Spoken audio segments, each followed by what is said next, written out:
idealize them. Every woman I meet, I put up there. Because the longer I know her, the better I know her. Mm-hmm. Yes, it's hard to keep them up there, isn't it? Yes, isn't it? Pretty soon the pedestal wobbles. In the mix. She was once the wife of Hollywood's most powerful man. Just 3 years later, she found herself confined to a mental hospital. At 88, Dyan Cannon finally unveiled the shocking truth hidden behind the opulent doors of a mansion the world wants. Admired Cary Grant, the epitome of on-screen perfection, was, in reality, a master of emotional manipulation.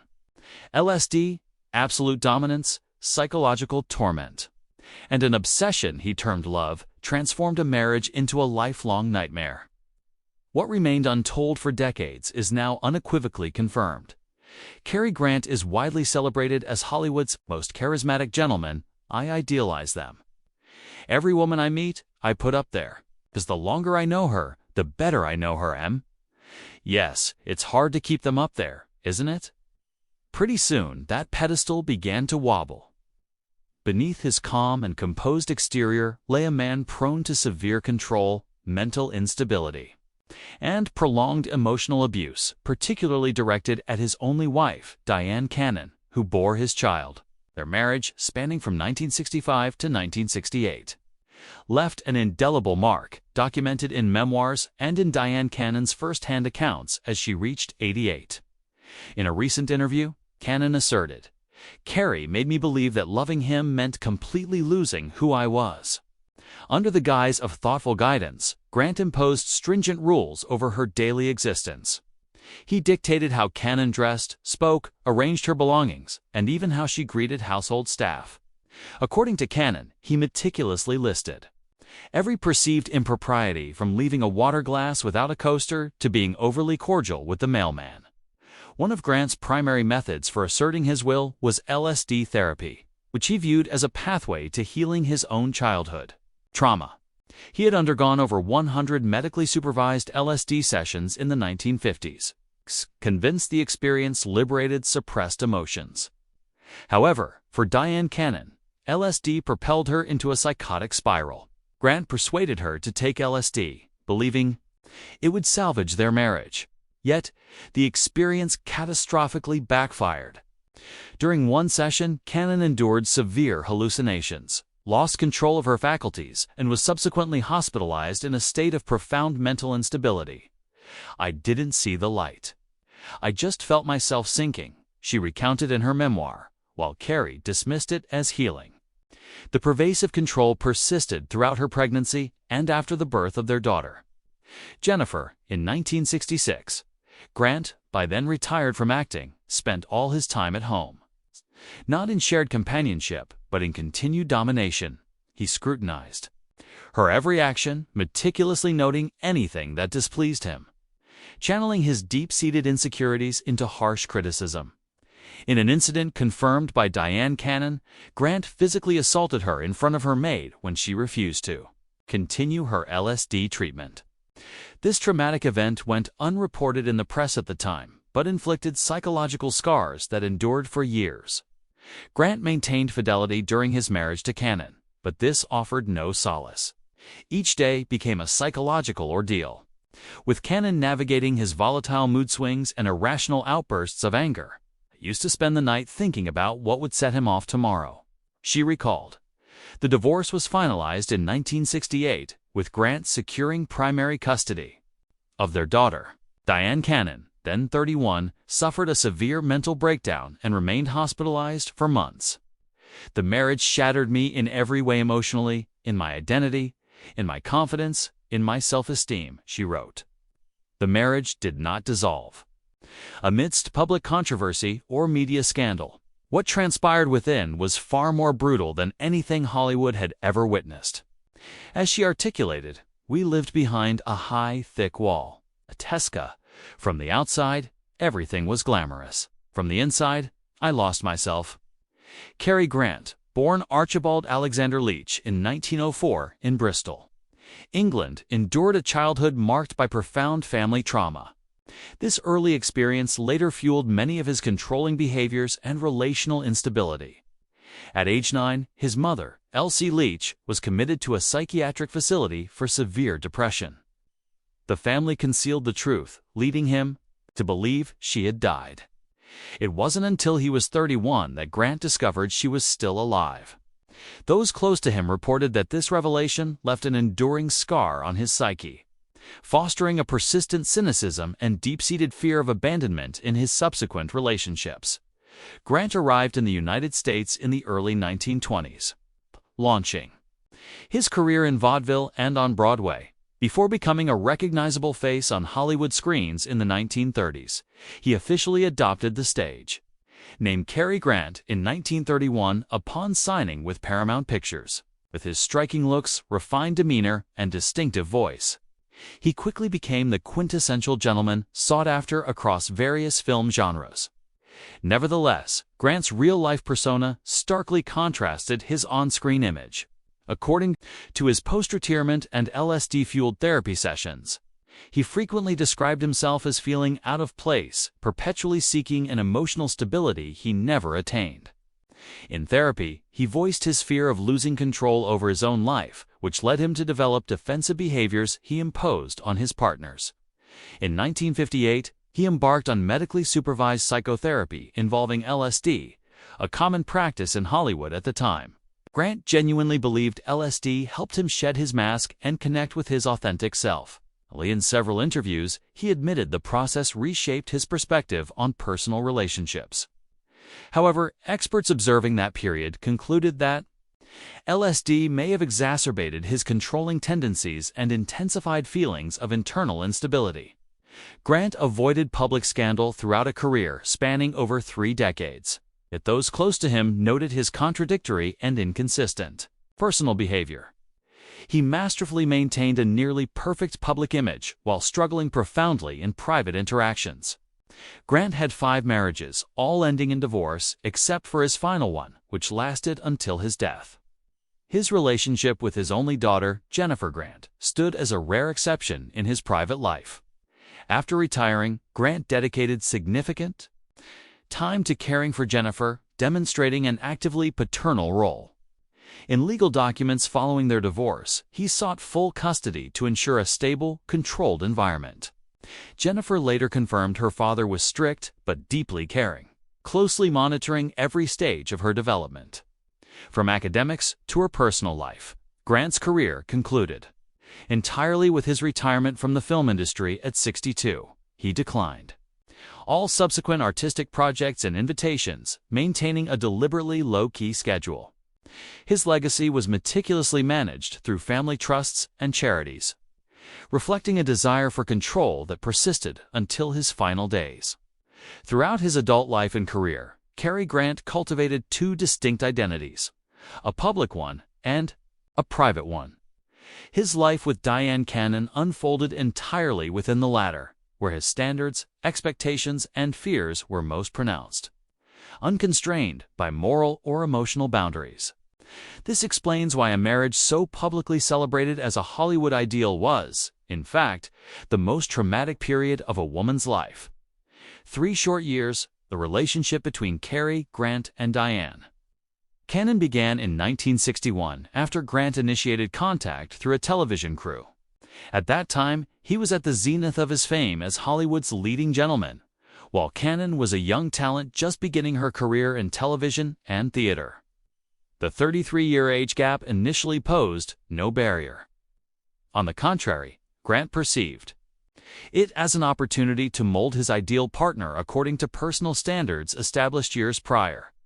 Their courtship extended for over 2 years, with Grant meticulously controlling the frequency of their interactions. By early 1965, the wedding took place privately in Las Vegas, away from media scrutiny. At the time of their marriage, Grant was 61, and Cannon was only 28. The union was founded upon detailed conditions set by Grant concerning family life, privacy, and their shared future. In 1966, Dyan Cannon gave birth to their first and only daughter, Jennifer Grant. Having a child did not align with Grant's original plans. He had explicitly stated he did not wish to have children after 60. Nevertheless, when Cannon became pregnant, he altered his stance, embraced fatherhood, and unilaterally restructured the entire family dynamic, retaining absolute decision-making power. After Jennifer's birth, Grant ceased all artistic endeavors to dedicate his entire time to their home. Yet, this family time was not shared companionship, but rather total surveillance and control of their living environment. Dyan Cannon was compelled to adhere to a rigid system of principles, dictating her daily schedule. Child-rearing methods, external relationships, and behavioral protocols for every situation.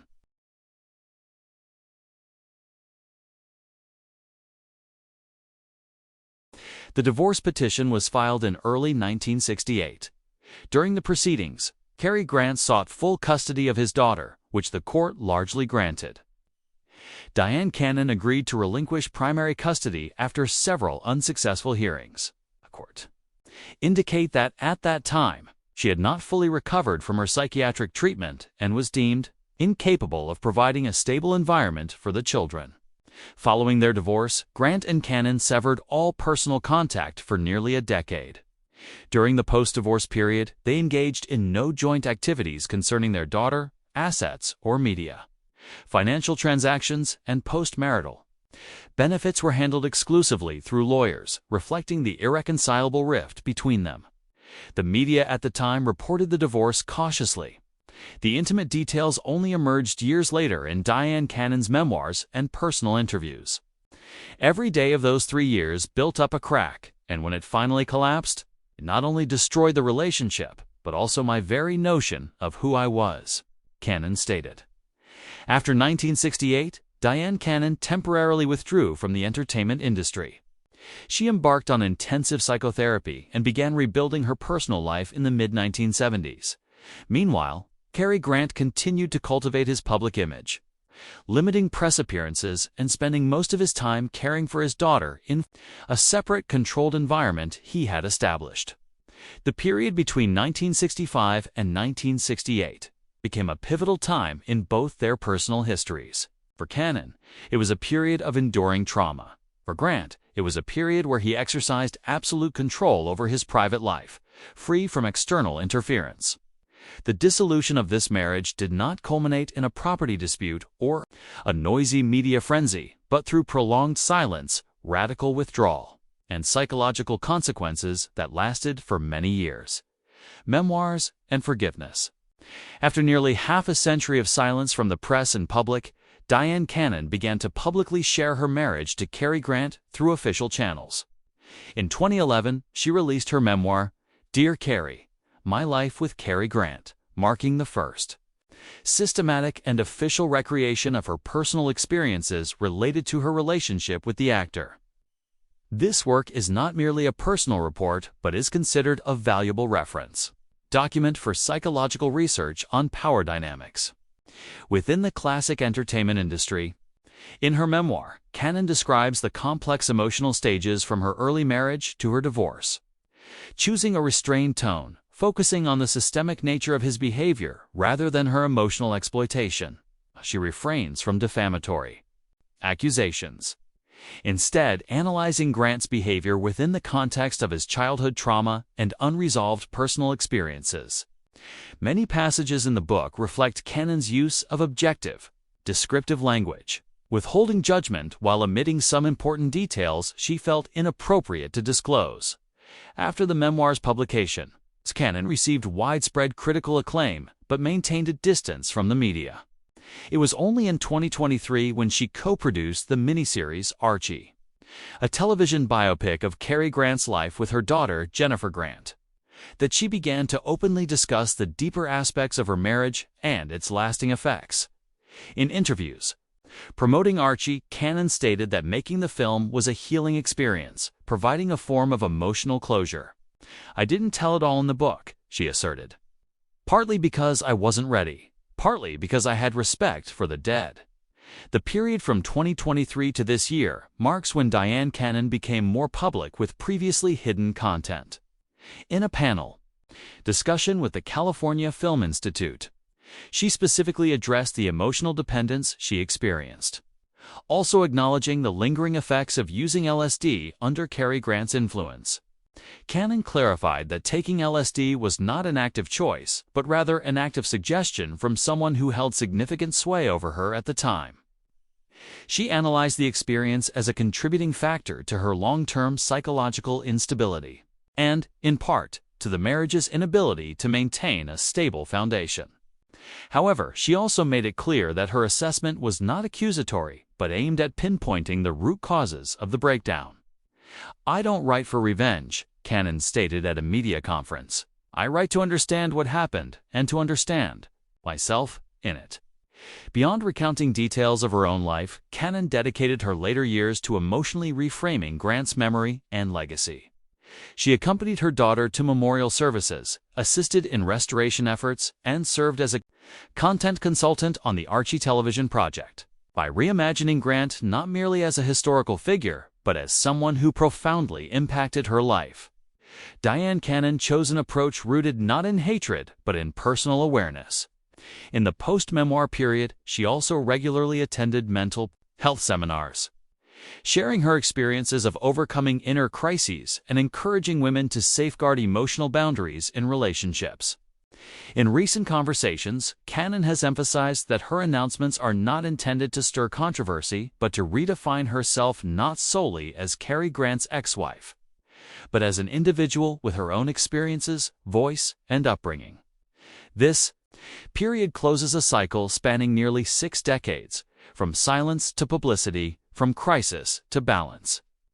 At the culmination of this journey, Dyan Cannon no longer stands in the shadow of a cinematic legend but emerges as an independent entity, clear about her own values and limitations. Alone, but not lonely, that this year, Dyan Cannon turns 88, living independently, sober, and in control of her personal life.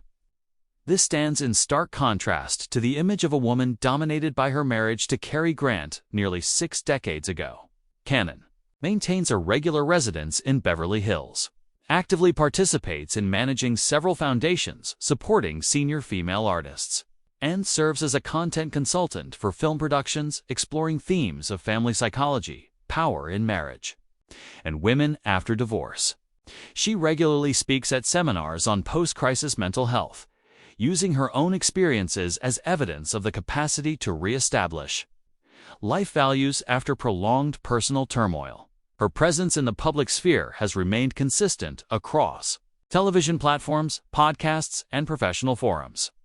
Cannon is not only a featured figure, but also actively involved in organizing, producing, and managing content for programs with educational elements, particularly those focused on emotional skills and family communication. She collaborates with her daughter, Jennifer Grant, on publishing a guide for post-divorce parent-child interaction and Codits, a project documenting the memories of women closely connected to influential figures in the entertainment industry.